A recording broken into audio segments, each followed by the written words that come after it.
Hello. Hello. Hi, how are you? Hi, I'm good. How are you? All right.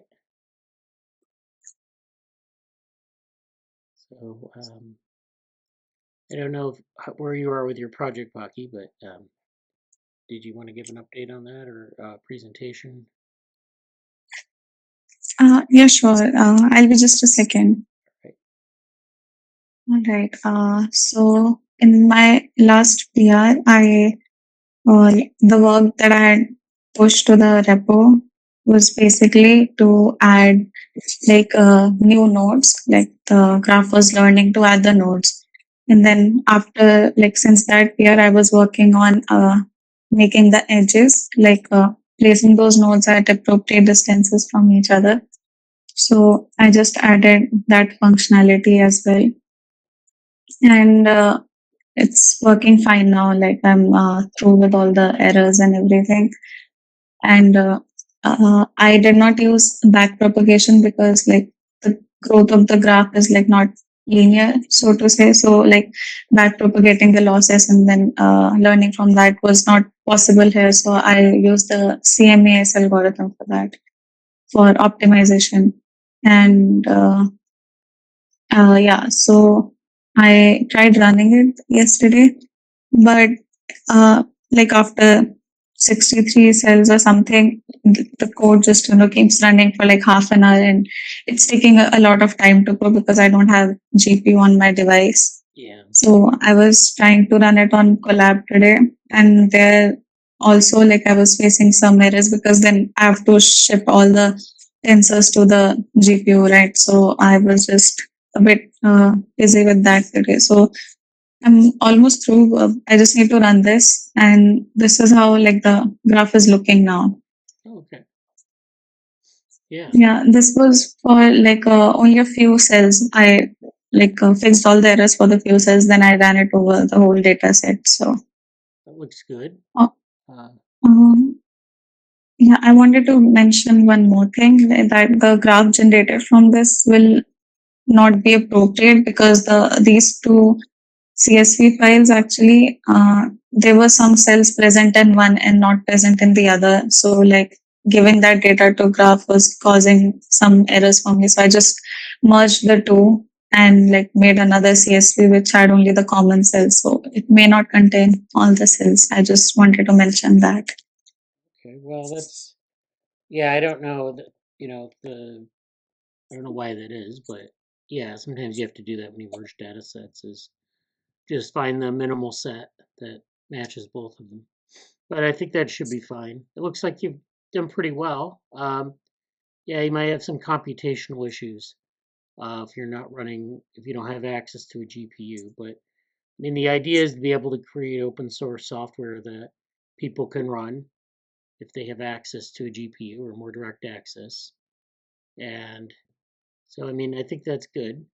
It looks like, at least you've been able to test it a little bit. So, what are your plans for submission, submitting to the project portal and so forth? I think this was what I had proposed, and this is working fine so far. Till wherever it ran, the losses were going down, is one thing that I could notice. So I think this should be it. Like once I get it running on GPU and like uh, I'll confirm that if it's running through the entire data set, then I think I'll be submitting this along with a blog that I'll be writing the next couple of days. Okay. So will that be fine? Yeah, Or that should should be I add? fine. Yeah, so the final submission date I think is the 23rd, next Monday. So you have like a week, another week I think to submit. I would double check like the time and the day.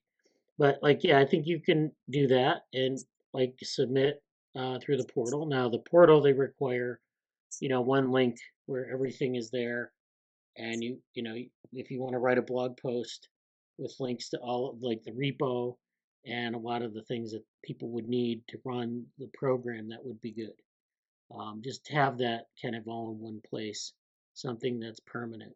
So like working on the GSoC repo, um, or working on the GitHub repo, you'll be able to have that as a permanent link You can submit that. You can also submit a blog post that would describe what you did too. Maybe, describe what you did, some of the data sets you used, some of the challenges that you faced. So like, GPU access definitely would be a challenge. You can mention that. And some of the other things about like the repurposing some of the existing software and, running into some issues there, that would be a problem, you know. So you can just mention those things. And it's good that you don't need to have a perfect submission, just a good stopping point. So this looks like a good stopping point. All right. I was thinking of adding like the instructions to run everything in the README itself. In the blog, I'll just be sharing the experience, the challenges, and stuff like that. Is that all right? Yeah, that sounds good. Sounds good. All right, thank you, Pakhi. That was good. Thank you. Okay, so I don't know if Mahul will join us because he's also needing to finish up and submit his work.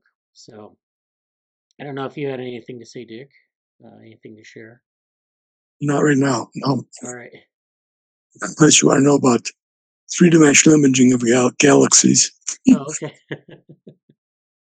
So I had a couple of new papers that came out on theory in developmental biology. So I thought we'd take a look at those and see what people are thinking in terms of theory. And so let's take a look. So this first paper is towards an understanding of animal development. This came out in 2020. This came across my desk recently, and this is from I think Development as the journal. So this is Development. So this is an interesting. Let's see what they have to say in the abstract. So almost all animals undergo embryonic development, going from a single cell zygote to a complex multicellular adult. We know that the patterning and morphogenetic processes involved in development are deeply conserved within the animal kingdom. So they have this perspective of evolutionary conservation of development, and they're interested in this patterning and morphogenetic process. However, the origins of these developmental processes are just beginning to be unveiled.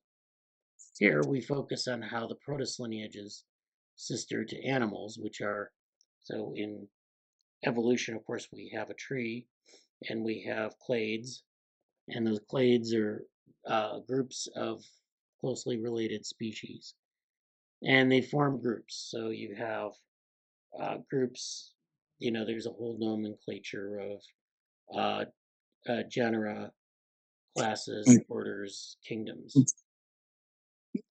And was that? Oh.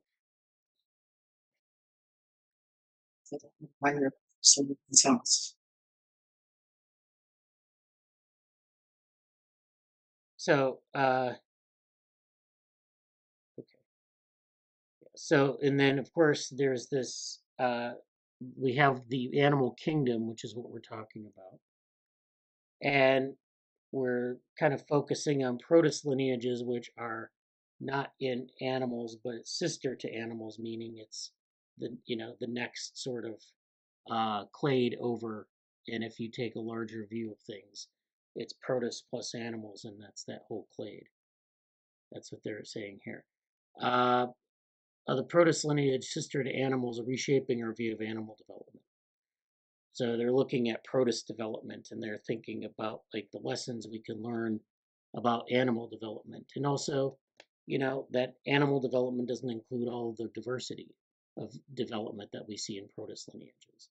So we have this sort of sister clade, which is a rival group or an alternate sort of pathway in evolution. And that gives us more instances of development. They're closely related, so we know that they maybe have the same evolutionary precursors. But this is, kind of the perspective they're taking, that they're investigating this protist lineage. Most intriguingly, many of these protistian lineages display transient multicellular structures.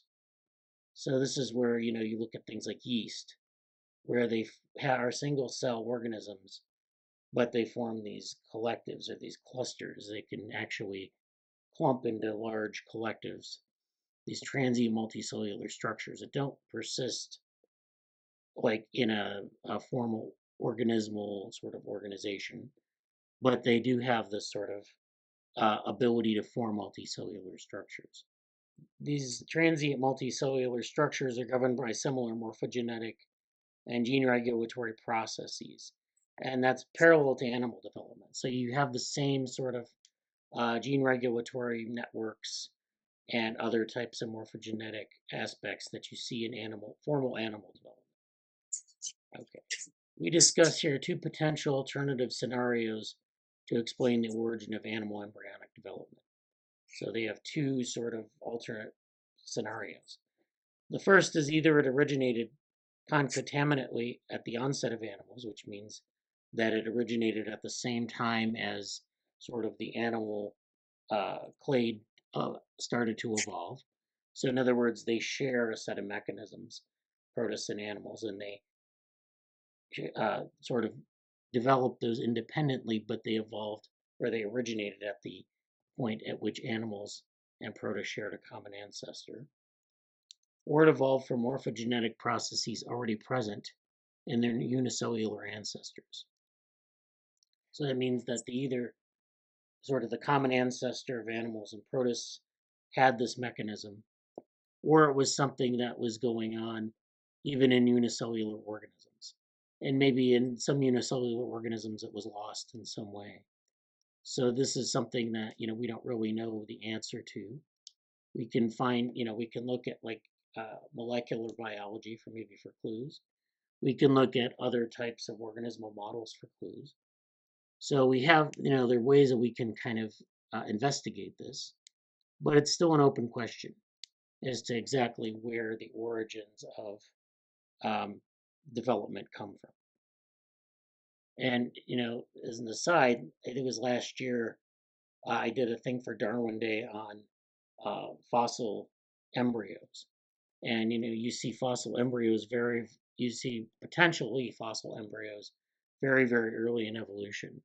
So this is something that maybe is happening deep, deep in evolutionary time. So you might be getting some of these types of things that you see in animal development deep in evolutionary time. We propose that an integrative study of several unicellular taxa closely related to animals will allow a more refined picture of how the last common ancestor of animals underwent embryonic development. So that's the abstract. So they talk about sort of the introduction here, basically a similar thing where, what we're talking about here is, so we have learned a lot about animal development and the diversity of developmental processes across different animal phyla. Complex gene regulation is key to the development of animals, which is orchestrated by a precise combination of genes, activated and inactivated at the right time and place, giving rise to cell patterning and morphogenesis. We know many of the specific genes that play a crucial role in the control of animal development and understand how their absence impacts embryonic development. But of course, then the question is, how did animal development arise? And they get into that. So basically, it says there could be a tendency to consider animals as an evolutionarily unique lineage, but they share a not so ancient common ancestor with several unicellular lineages. And the consensus is that animals evolved from a unicellular protist ancestor. Thus, if we want to understand the origins of animal development, we need to figure out how it's related to these unicellular examples. Okay, now they talk about it here. Molecular phylogeny show that animals and fungi share a common ancestor with several unicellular lineages, forming what is known as the Opistheconta clade. Opistheconta means posterior flagellum. And since this group is defined by an ancestral state with a single posterior flagellum, uh, the opisthecons are divided into two main clades or groups. The holozoa, which includes animals and their closest unicellular relatives, that's where we are, and the holomycota, which includes fungi and their unicellular relatives. So it's actually it's fungi and some of the unicellular organisms in this clade. The most relevant species for studying the origins of animal development are therefore the unicellular lineages of the holozoa, which include the choanoflagellates, the philastrians, the ectosporians, and the corallochytrians. So those are there are no common names yet, but the choanoflagellates are one example. Among the unicellular relatives of animals, there is a tremendous morphological disparity, each lineage showing vastly different life cycles and strategies. Choanoflagellates are free-living and have a flagellum surrounded by a collar of microvilli. They eat bacteria in some species of a colonial state formed by clonal division. So they have this clonal division, which is where the cell divides on its own. It's much like what we see in animals where you get these cell divisions and development, but these are sort of clonal divisions of the organism. And, they don't require any sort of crossover or sexual reproduction. It's asexual reproduction of the cells. And they do this clonal division, and they can form this colonial state where there are a bunch of cells that are in a group. Choanoflagellates have been known since the 19th century, and there are more than 100 described species to date. In contrast, philastrians are relatively novel to science, with only 4 described species, 3 of them free-living phagotrophs and 1 potential parasite. All display a filopodial amoeba morphology, and some have flagellate states. So this is a tree that shows kind of where this is. So we have, we have the metazoa here, which are all animals, you have invertebrates, vertebrates, etc. And so that would include, I guess, that would include most animals that we know.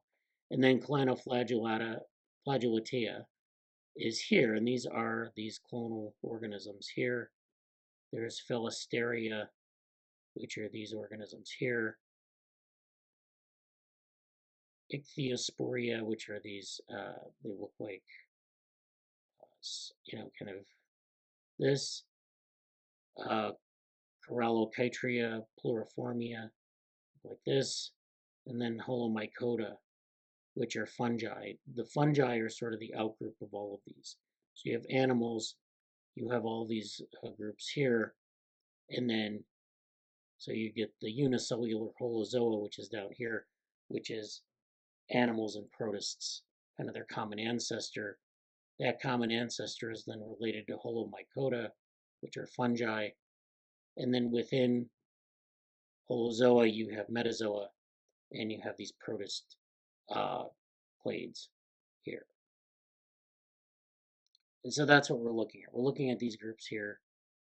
We're looking at their ability to do things that are sort of developmental. And we're looking at how they maybe are related to animals or different from animals. And we assume since they have a common ancestor that these are sort of like developmental pathways not taken by animals for various reasons. So they talk about multicellularity. So an intriguing feature of some protists is that they are closely related to animals, or an intriguing feature of some protists that are closely related to animals is that they display a multicellular life stage. So they have this sort of multicellular stage. This strongly suggests that the ancestors of animals had the capacity for one or more multicellular life stages. It is worth noting that multicellularity can be achieved through 3 different strategies. First, multicellularity can be achieved by clonal division, such as in animals or plants. Another option is to obtain a multicellular organism by cell aggregation, such as in social amoebas. Although cellular aggregation is widespread in eukaryotes, it tends to give rise only to transient and reversible multicellular states. So, in other words, you get these sort of different types of multicellular states. Sometimes it's a formal life stage. Sometimes it's transient and reversible, so they just kind of aggregate for a little while, and there's no defined life stage that it belongs to. And then finally, multicellularity can be achieved by undergoing a multinucleate development with later cellularization. Strikingly, we find an example of each of these modes in each of the protists and lineages. Therefore, it is conceivable that the unicellular ancestor of animals could develop temporary multicellular structures by any or all of the routes, depending on environmental conditions. Importantly, there are few indications of cellular differentiation occurring across the cells forming any of these multicellular stages. Division of labor across cell types is one of the criterion of complex multicellularity, so far restricted to a few lineages. So that includes plants, animals, fungi, and various algae. So there's a difference between this sort of transient multicellularity where cells come together in these clumps, and then this sort of formal multicellularity or complex multicellularity where there's this division of labor. So the division of labor can be thought of as sort of the formation of tissues or organs where one group of cells does one thing, one group of cells does another thing, and there's this dependence of the different cell groups. That's one of the things we're trying to model with our hypergraphs is this idea of interdependence of different parts of a multicellular aggregate. If it were just a matter of forming a network, we could have a network of transient multicellularity just with the cells and their connections, and that would be that. But actually, there are these functional interdependencies that are quite important. So that's why we're interested in this sort of hypergraph approach. So that's kind of talking about that. They talk about the sort of the different types of life stages, ecologies, and morphologies that we see in the unicellular relatives of animals. And this highlights why none of the single lineages could be considered as a proxy to reconstruct the unicellular ancestor of animals. Each of these lineages is the result of millions of years of evolution since they last diverged from our common ancestor. What we see today is their extant morphology and their current ecological niche, which could be quite different from their ancestral state. So what they're saying is that these model organisms that they're using can provide clues as to, what kinds of, what the precursors of development are, or what the diversity of development is. But it's important to remember that what we see today, extant, is very different from what happened maybe in the evolutionary past. And so we have to kind of think about it in terms of, what we see today is sort of a product of us, the sort of the ecological conditions and the phylogenetic history of those organisms. So it's kind of interesting that, there's some limitations to this kind of approach. Choanoflagellates are phylogenetically the sister group to animals and are structured very similar, although contentiously homologous, to sponge choanocytes. So there's some, connections to what sponges. Consequently, choanoflagellates are key systems for understanding animal origins. So choanoflagellates are probably the closest we have to animals. It's a key system for looking at kind of is that outgroup to animals and seeing kind of what maybe the ancestor of animals and choanoflagellates shared, because they will have kind of a similarity, at least at that level. And so, yeah, if you rely uniquely on choanoflagellates, you can have problems. There's some issues with gene loss in eukaryotes. So, you lose genes in eukaryotes from that common ancestor. So a lot of the things we see in eukaryotes today they're going to be very different from what we see in choanoflagellates. Can we sort of glean those common ancestral lessons? I don't really know. Maybe not. So there are a lot of caveats to this approach, but there are also a lot of benefits. And you can look at some of these things in the genetic developmental toolkit. So one way to test whether these multicellular behaviors are related to animal development is to assess the origins of genetic developmental toolkits. Many of the important, highly conserved developmental genes were previously hypothesized to be specific to animals, an exclusive patrimony of the metazoan genetic toolkit. So there's this genetic toolkit, or the set of genes that are used in metazoans to characterize development. So you get these certain genes that do certain things. There are these gene networks that get put together that do certain things. And there's this timing of development that is conserved across a lot of animals and is just kind of modified in evolution. So this is the kind of, the kind of thing that we're kind of interested in, and maybe, interested in protists as well. Maybe they have sort of, maybe not that whole genetic toolkit, but precursors of the genetic toolkit. So when we say genetic toolkit, we're talking about things like transcription factors that are involved in things like master regulation of embryonic development. So many transcription factors are considered the master regulators of embryonic development, meaning that they play a specific role in embryonic development and they play a top-down role. In other words, they enforce embryonic development, or they enforce timing mechanisms and other types of regulatory information. So one could argue, because of that key role in this genetic toolkit, that the origin should be at the same time as the origin of embryonic development. So, one might think that this is necessary for embryonic development. Thus, we should see this genetic toolkit immediately once embryonic development arises in evolution. But if we don't see this in protists, then maybe at least we can see some precursors to this in protists. And that's kind of the idea here. The same argument can be made with genes involved in cell signaling or cell adhesion, all functions essential for multicellularity. Now, when we're talking about cell signaling and cell adhesion, now we're talking about those precursor genes that don't involve necessarily timing or, top-down regulation, but the sorts of things that cells need to live in these multicellular aggregates. They need cell adhesion genes, they need cell signaling, and that's one of the essential features of multicellularity. Whether it's multicellularity in terms of having different roles in a collective, or whether it's transient. But are these metazoan developmental genes specific to animals? And that's the question. During the last decade, genome sequencing of several of the closest unicellular relatives of animals allowed for a systematic reassessment of the uniqueness of the metazoan genetic toolkit. So far, the genome of 4 planofflagellates, 1 philasterian, 6 ichthyosporians, and 1 corallochytrian have been sequenced, providing a taxon-rich evolutionary perspective.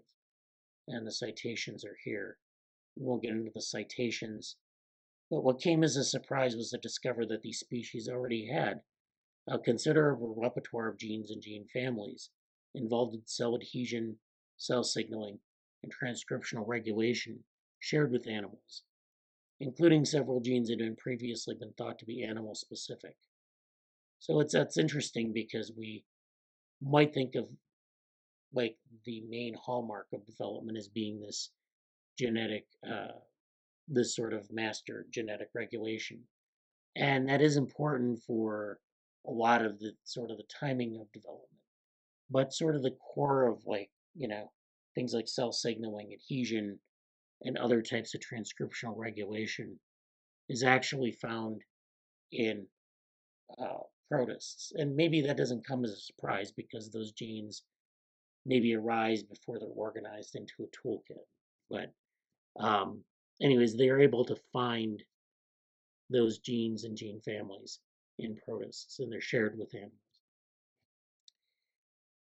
So these genomic resources demonstrated the last common ancestor of animals must have inherited many of these genes, as they evolved in a unicellular context. So they were around in the unicellular context and then became relevant in multicellularity, became relevant in development.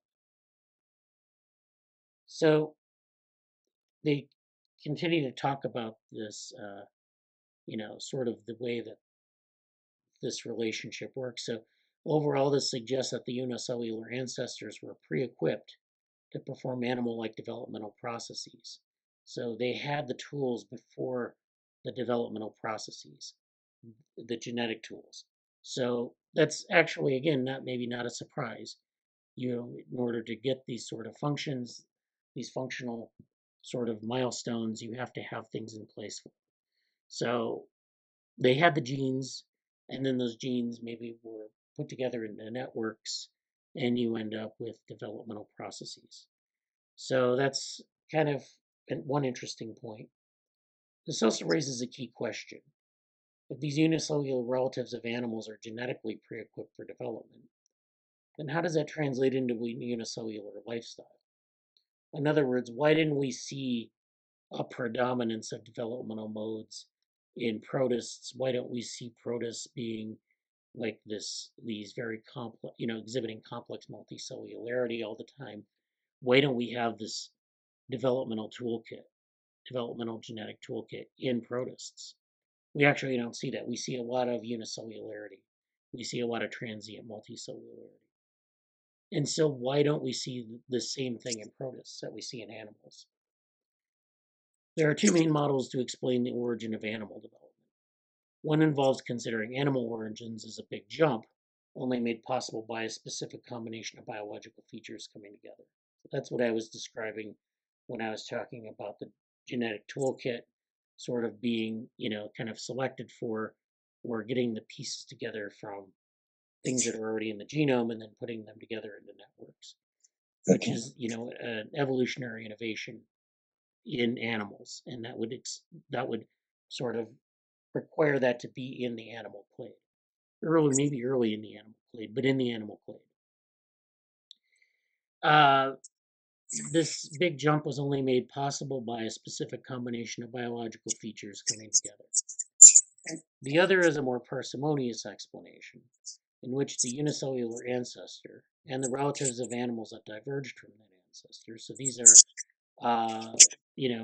early in, well, it's in unicellularity, and then of course you have unicellular relatives of animals that diverged from that ancestor, underwent some sophisticated and coordinated morphogenetic processes that could be potentially homologous to animal developmental processes. So in other words, you would have sort of this precursor of development in unicellular organisms. That was this sort of, set of coordinated morphogenetic processes. So it wasn't really development as we know it in animals, but it was a set of analogous developmental processes. And then in unicellular animals, that was refined upon and became the kind of diversity of development we see today in animals. That's a possibility as well. To test these ideas, we need to deepen our understanding of unicellular holozoans. This idea challenges our perception of the uniqueness of animal development, perhaps providing a more plausible scenario for the origin of animal development. So, the rest of the paper kind of goes through more specific stuff. There's some images, some figures here. So figure 2 shows kind of, these comparable developmental processes in protist and holozoans versus animals. So you have these 4 different modes of what we might call development, in quotes. The first is sporoforma choanocyte cellularization, where you get a single cell here on the left. It forms this multicellular collective. The multicellular, or like maybe a kind of a syncytium, that forms a set of cells. There's cellularization, and then there's this sort of pattern formation that goes on, and then that forms sort of a spore, and then there's cells in the spore, and then they kind of give birth to new cells. So there's this sort of transient multicellularity in A that has several steps to it. which requires, pattern formation, aggregation of cells, and adhesion. In B, we have this Drosophila syncytial blastoderm, of course, which is where you have this blastoderm layer that's syncytial, meaning that there are multiple uh, uh, nuclei in a single cell body. And so this is where you get the syncytial blastoderm forming. And of course, this is kind of reminiscent of A. Maybe there's some sort of evolutionary precursor to this syncytial blastoderm that, that Drosophila was using. But basically, this is the classic example of syncytial blastoderm. C is Coanoica colony inversion, which is, so this is again in protists, where you get the feeding stage where you have bacteria coming down to these organisms with flagella. They kind of come together in this feeding stage where they eat bacteria, and then they have this other stage of life history stage, swimming, where they kind of semi-disperse and they're kind of swimming together. In bacteria, they're kind of moving their flagella together to get food. So there's this colony inversion that happens that are these life cycle stages. And then finally, animal gastrulation, where you have this sort of this shape here, and then it folds inward, which is this gastrulation phase. So this is sort of one of the first movements of animal development, where you get this folding inward. And so there are these different movements that occur that are sort of analogous between our protists and our animals. And so this is kind of something they find interesting, that there's some analogies here in terms of the morphology and analogies in terms of the genetic underpinnings of this as well. Okay, so that's pretty much the paper. There's some interesting references here, especially if you're interested in this comparative anatomy, this comparative developmental approach. So that's sort of an approach, a theoretical approach that's comparative, that asks the question, can we find the precursors of development in closely related clades to animals? And so I think they had some interesting things there. I'm not sure they really came to a solid conclusion. I think they found some interesting things by just kind of reviewing the evidence for sort of the genomic evidence and then some of the morphological evidence. But I think those kind of approaches are very hard because, you're kind of looking across a wide swath of animal diversity. And so finding the sort of the lessons there is hard. And then also, you have, again, whatever is extant today, whatever's living, doesn't represent the evolutionary history.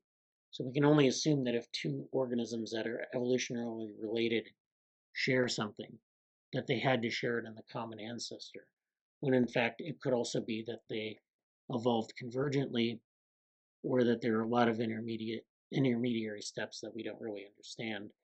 And so it may look like the same thing, but it's maybe not the same thing. And then, of course, with genomic evidence, we can make more, I think, focused statements about these evolutionary toolkits and, how they've, their precursors and how they came to be in different contexts. But we still run into this problem of we're looking across a wide swath of animal diversity. So genes can duplicate, they can, get lost, they can change their function, et cetera, et cetera. So it's kind of a hard thing to, kind of a hard method to sort of get a good answer from. So the second paper is from Biological Theory in 2011. So this is about maybe 10 years old, but I found it an interesting paper. This is called Animal Development, an Open-Ended Segment of Life. This is by Alessandro Minelli. And so the abstract here reads, no comprehensive theory of development is available yet. Well, there are theories of development, but whatever. Traditionally, we regard the development of animals as a sequence of changes through which an adult multicellular animal is produced. So again, we talked about the sort of the sequence of events that need to be there, of life history events. You go from like a sort of a very generic form to something more specific. That's kind of how he's defining development. And you saw this with not just with animals, but you saw some examples with protists where you have these stages, and then those stages have this genetic control. And so that's kind of what he's getting at here. A sequence of changes through which an adult multicellular animal is produced, starting with a single cell, which is usually a fertilized egg. They're increasingly complex stages. However, many phenomena that would not qualify as developmental, according to these criteria, will nevertheless qualify as developmental in that they imply non-trivial, e.g., non-degenerative changes of form. So, this is interesting because if you have degenerative changes of form, that doesn't really apply. You can have sequences of change. They have to be sort of non-trivial and, I guess, generative. And so that's interesting. But also that, you could have uh, things that qualify as development that aren't developmental. So, for example, there might be changes in the adult that would qualify as developmental by these criteria that aren't really considered development. So, what do we kind of consider development? What are the bounds of that, etc.?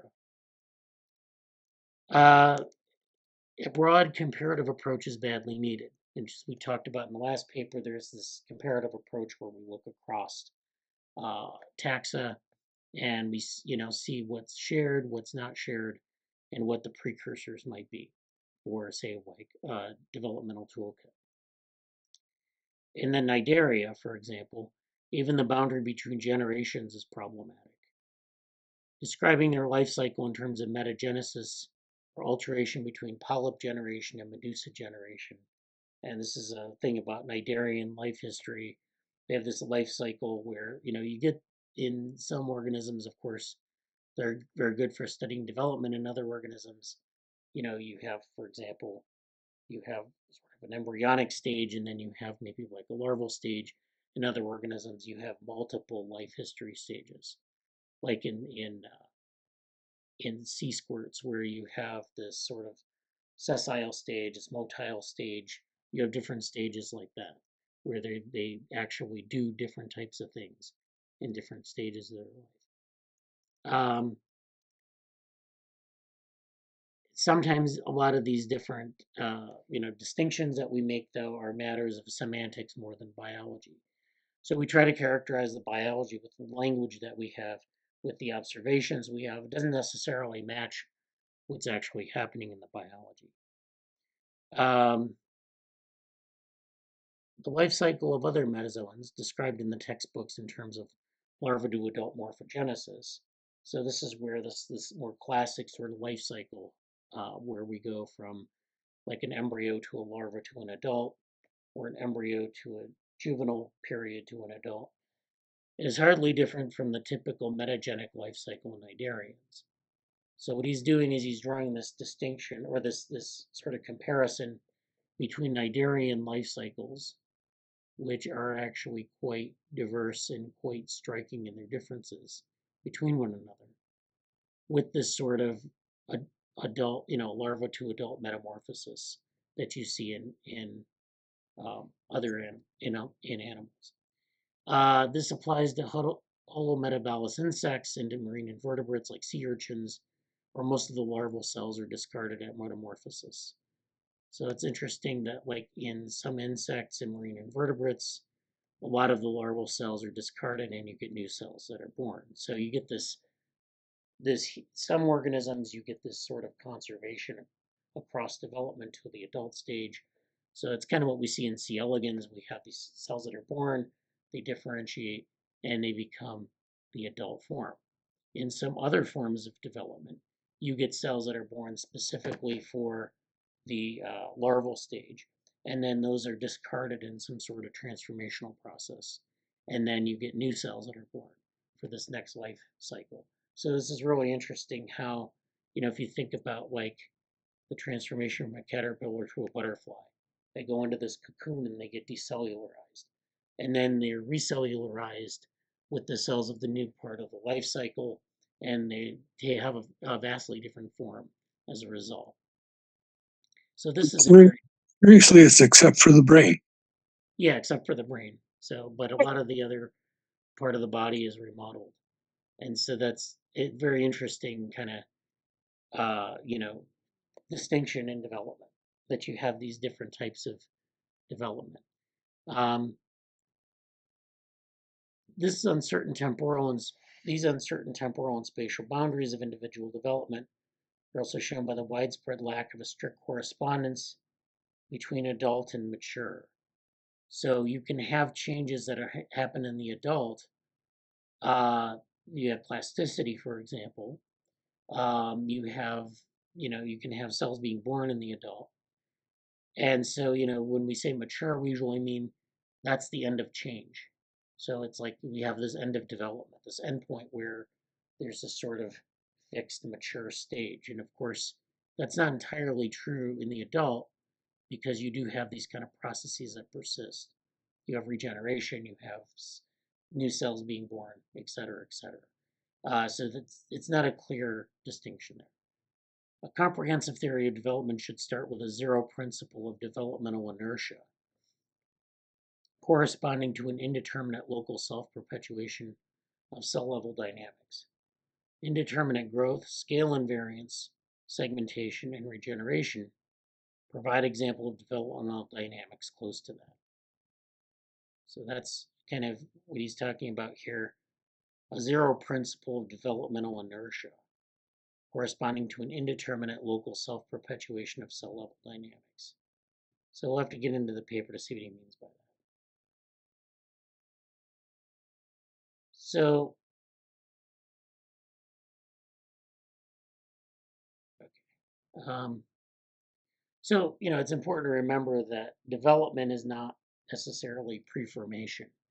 At one time, people believed that development was sort of this pre-formation where you had this sort of plan that was executed in development, that you didn't have, that there was a sort of plan from the egg that would unfold. And, it's not to say that, like, when people talk about developmental genes, that they're talking about pre-formation. But, there's this distinction between pre-formation and epigenesis, which is where you can have this generative process that unfolds. And that's kind of how we view development today. Interestingly, we still have these developmental toolkits that control the tempo of development. So, I think in terms of theory, there's this sort of still this tension between preformationism and epigenesis. But anyways, so, it talks a little bit about this history of using the word development in terms of what it means. And then development, however, is likely to become a controversial term whenever we're called to determine precisely the spatial and especially the temporal boundaries of the phenomena to which it applies. So, should we speak of development in terms of a unicellular organism?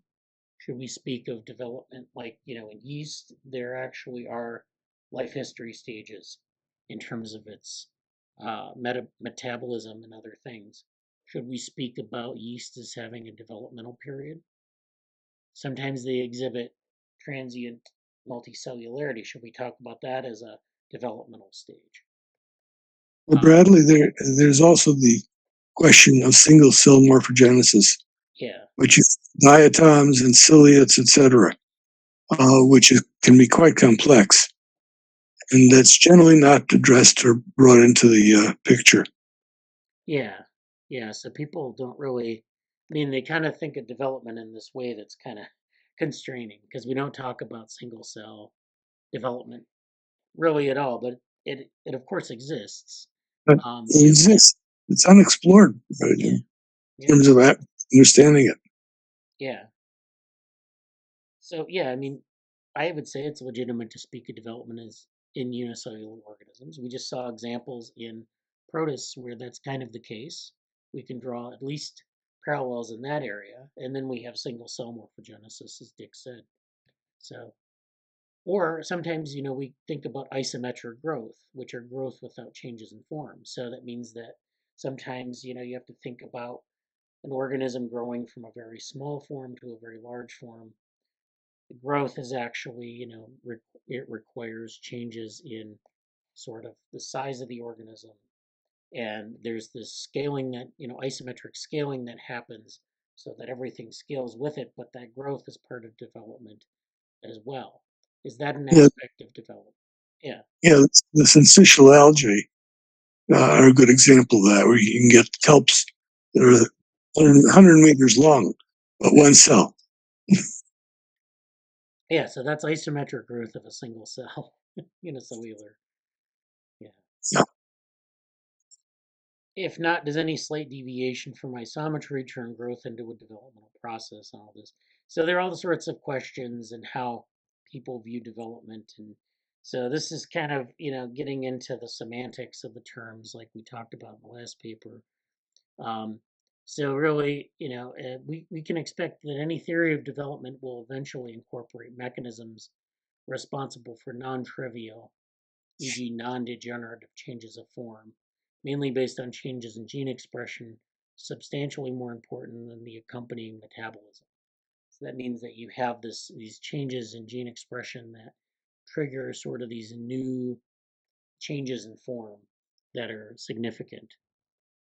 And so that's kind of an interesting way to view it. I don't really know how you would operationalize that, but it's kind of, I guess it's like, you know, you have maybe have new genes turned on for a new process to arise or something like that. So they kind of go through some comparative evidence from a diversity of animal taxa that may help in conceiving development as other than simply the way an egg is turned into an adult. Eventually, we may hope to bring together a set of defining criterion for developmental dynamics that will minimize controversy in categorizing and explaining the biology of organisms other than humans or vertebrates generally. So he goes through this thing about what development is not, which is kind of interesting because it kind of, I mean, and he may not be right on these, but it kind of goes through some of the things from all these different taxa that we see, kind of defining the limits of development. So it is usually taken for granted that development is a sequence of changes through which a multicellular adult is produced. They're an increase in complexity, more or less strictly programmed in its genes, starting from a single cell, which in most instances is a fertilized egg. However, a broad scope comparison of diversity of living beings will easily show that such a narrow view will leave out the consideration of many phenomena that, for reasons mentioned, deserve to be treated under the common term development. So, he talks about how, there are some views of development as sort of this genotype to phenotype map, which is maybe inadequate for discussing development because it's just kind of mapping genes to a very restrictive set of changes that we consider to be development. Instead, I will argue that development is, one, not restricted to the multicellular organisms, two, does not necessarily start from an egg, three, does not necessarily start from a single cell, four, does not necessarily imply an increase in structural complexity, and five, does not necessarily end with the achievement of sexual maturity. And so it goes through some of these different examples where you see,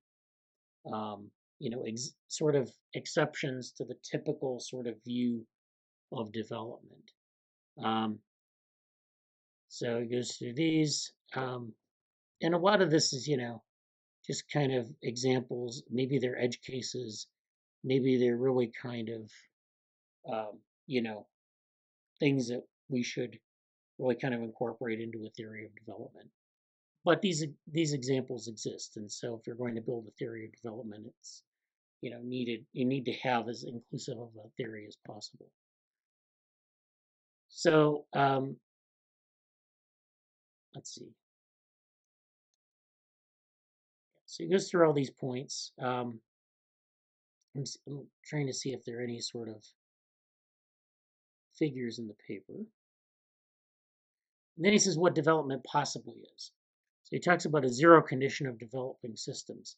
So in mechanics, the principle of inertia states that in the absence of forces applied to it, the material point will maintain forever its condition of rest or of uniform rectilinear motion. But the phenomena which we're actually interested in are not those of inertial behavior, but those deriving from the most different deviations of inertia. In biology, an inertial system is a population in Hardy-Weinberg equilibrium. So we're going from mechanics in this metaphor to biology, talking about like the population. So Hardy-Weinberg equilibrium is a condition which is not so interesting per se, as it is instead any deviation from it. In the same vein, I recently advocated a corresponding principle in developmental biology, the principle of developmental inertia, according to which the zero condition of development is an indeterminate local self-perpetuation of cell-level dynamics. So I guess that's kind of where you have this sort of multi-cellular aggregate that is self-perpetuating. And, so this is something that doesn't need any sort of outside input. The most general and possibly fundamental of these dynamics is arguably the sequence of mitotic and interphase events comprising the cell cycle. So the cell cycle is self-perpetuating. This is kind of the thing that you need kind of for development, is this cell cycle, and that's internal to the cell. You may also have these other types of events that are multicellular. So recently, a zero model of purported universality has been suggested by McShay and Brandon as biology's first law. According to this principle, the default behavior of any evolving system, irrespective of selection or other cause acting on it, is a steady trend towards increasing complexity and diversity.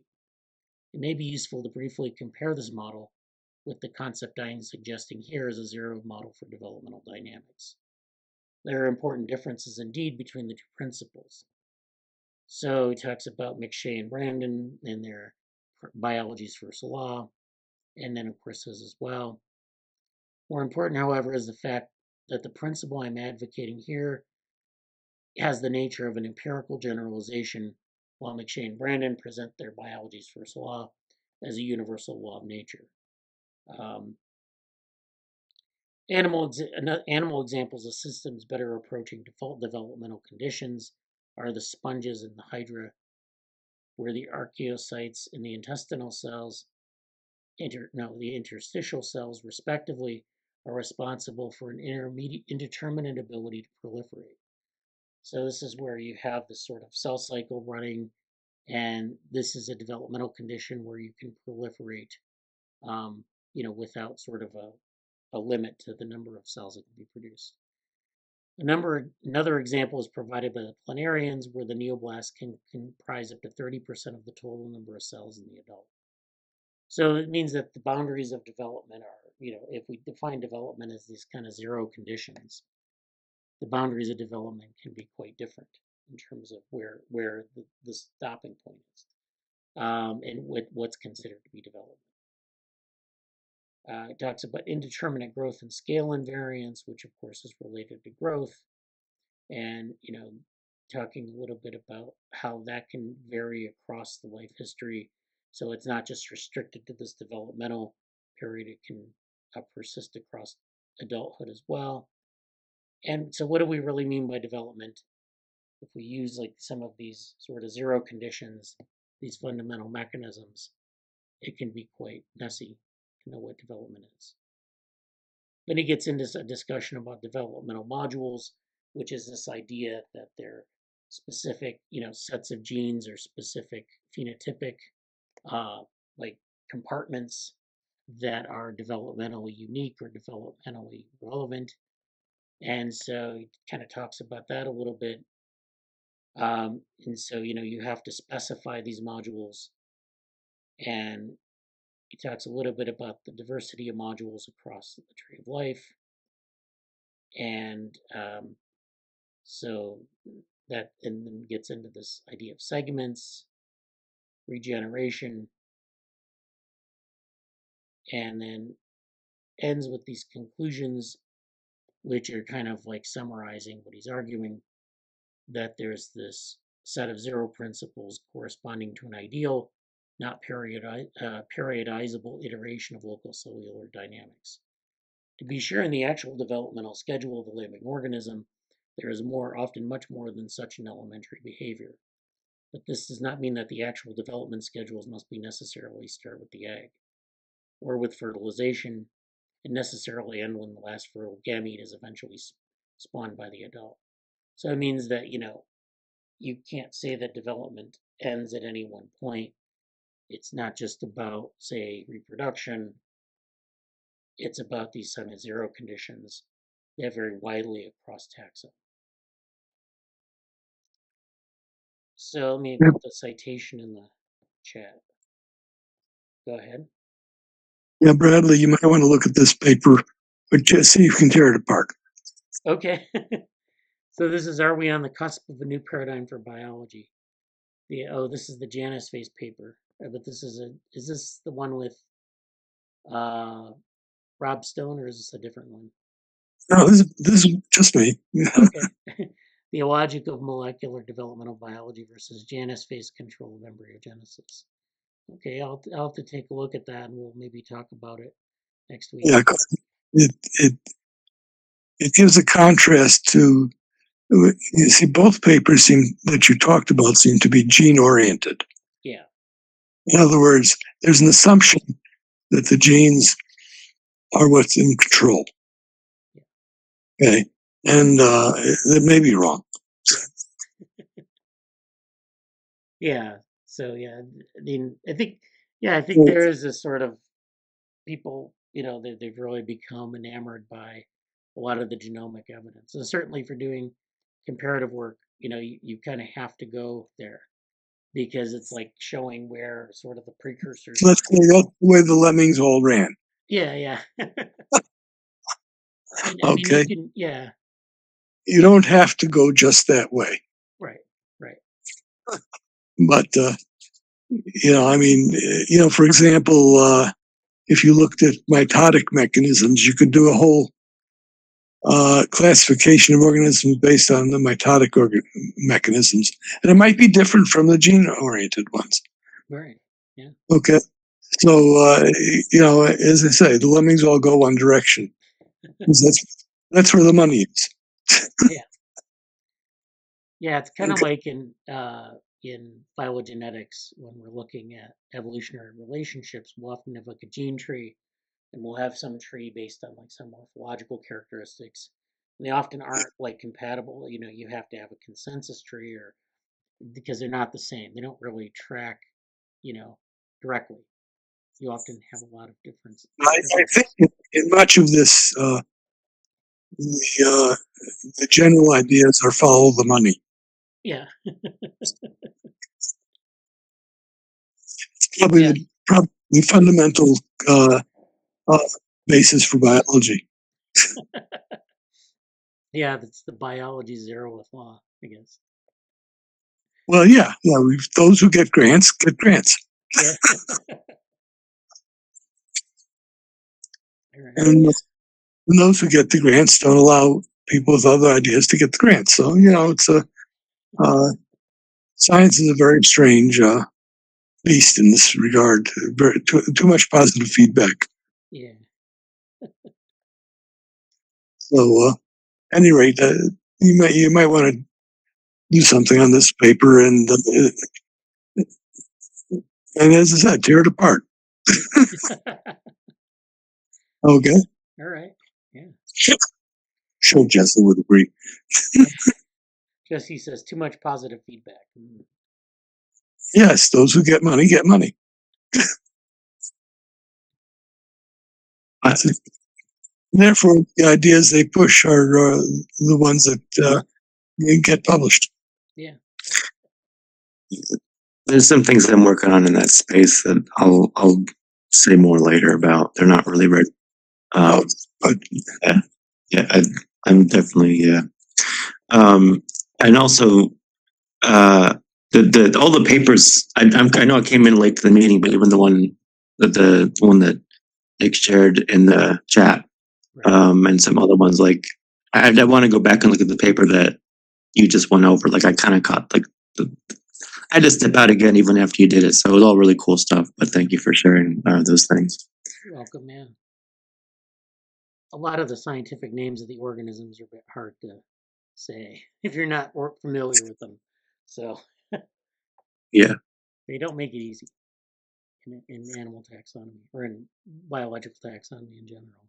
It's like kind of these long Latin-esque names. And it's like. Right. Well, I think that's it for today. Thank you, Pakhi, for demonstrating your GSoC project. Good luck with the submission, and see you next week. Okay, have a good week. All right, thanks. Bye. Bye.